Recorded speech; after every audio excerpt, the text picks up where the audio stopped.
দিল্লিতে সংসদ ভবনে কেন্দ্রীয় রেলমন্ত্রী অশ্বিনী বৈষ্ণবের সঙ্গে সাক্ষাৎ করলেন পরশুরার বিধায়ক বিমান ঘোষ। তারকেশ্বর বিষ্ণুপুর রেলপথে রসুলপুর অথবা জঙ্গলপাড়ায় দ্রুত একটি হল্ট স্টেশন স্থাপনের দাবি জানান তিনি। এছাড়া ভারতের প্রথম রেলযাত্রী রাজা রামমোহন রায়ের জন্মস্থান রাধানগরকে রেলপথের সঙ্গে সংযুক্ত করার পাশাপাশি তারকেশ্বরের রেল ক্রসিংগুলিকে ওভারব্রিজে রূপান্তর এবং ভাবা দিঘিতে থমকে থাকা রেলপথ সংযোগের কাজ দ্রুত সম্পন্ন করার বিষয়েও তিনি আলোচনা করেন। শীঘ্রই উপযুক্ত পদক্ষেপ গ্রহণের আশ্বাস দিয়েছেন রেলমন্ত্রী। আজকে আমি দিল্লিতে আমার পুরসুরা বিধানসভা সহ আরামবাগের বেশ কিছু রেলের প্রজেক্ট নিয়ে মাননীয় রেলমন্ত্রী ভারত সরকারের অশ্বিনী বৈষ্ণবজি এবং কিছু পর্যটনের বিষয় নিয়ে মাননীয় পর্যটন মন্ত্রী ভারত সরকার গজেন্দ্র সিং শেখাওয়াতজির কাছে এসেছিলাম।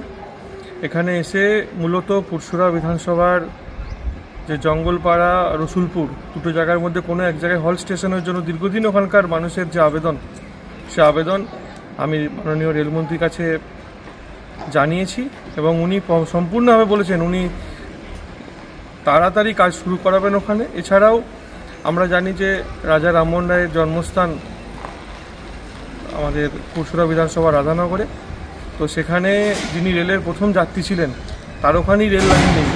এই জিনিসটা ওখানে মানুষের কাছে, পুরসুরা মানুষের কাছে সেন্টিমেন্ট, তাই ওখানে রেলপথে সম্প্রসারণের বিষয়টা বলেছি, উনিও সেটাকে এগ্রি হয়েছেন এবং তিনি বলেওছেন। এছাড়া তারকেশ্বরের যে ওভারব্রিজ করা, আরামবাগকে অমৃত স্টেশন বানানো এবং ভাবাদিঘির যে বিষয়, সেই বিষয় মিটিয়ে তারকেশ্বর বিষ্ণুপুর রেল লাইনকে চালু করা, এই বিষয়গুলো ওনার কাছে রেখেছি। উনি প্রত্যেকটা আবেদন গুরুত্ব সহকারে শুনেছেন এবং তাড়াতাড়ি সেই সমস্যার সমাধান করার জন্য উনি ব্যবস্থাও নেবেন, উন্নয়নের কথা ভাববেন, উনি আশ্বাস দিয়েছেন। এছাড়া মাননীয় পর্যটন মন্ত্রী আমাদের ভারত সরকারের গজেন্দ্র সিং শেখাওয়াতজির কাছে তিনটে বিষয় নিয়ে এসেছিলাম। একটা বিষয় আমাদের রাজা রামমোহন রায়ের যে ওখানে যে মেমোরিয়াল আছে সেটা সংস্কারের জন্য, যেটা আমাদের রাজ্য সরকার করছে না, সেই বিষয়ে জানিয়েছি। এবং আমাদের যে তারকেশ্বরের মন্দির সেটা, এবং যেখানে দুর্গেশ্বর নিয়ে লেখা হয়েছিল গড় মান্দারণ কামারপুকুর সংলগ্ন, সেইখানের বিষয়টাও জানিয়েছি।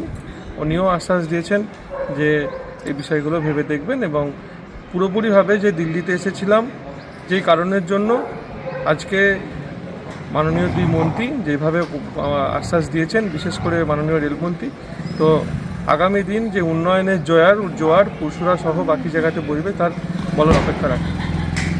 নিউজ আজ বাংলা, আরামবাগ। আপনার বাড়ির খবর, আপনার হাড়ির খবর জানতে করুন এই যুগ এই সময়। আমরা অনিরপেক্ষ একটি অর্থ সাপ্তাহিক সংবাদপত্র। এই যুগ এই সময়, আমরা অনিরপেক্ষ।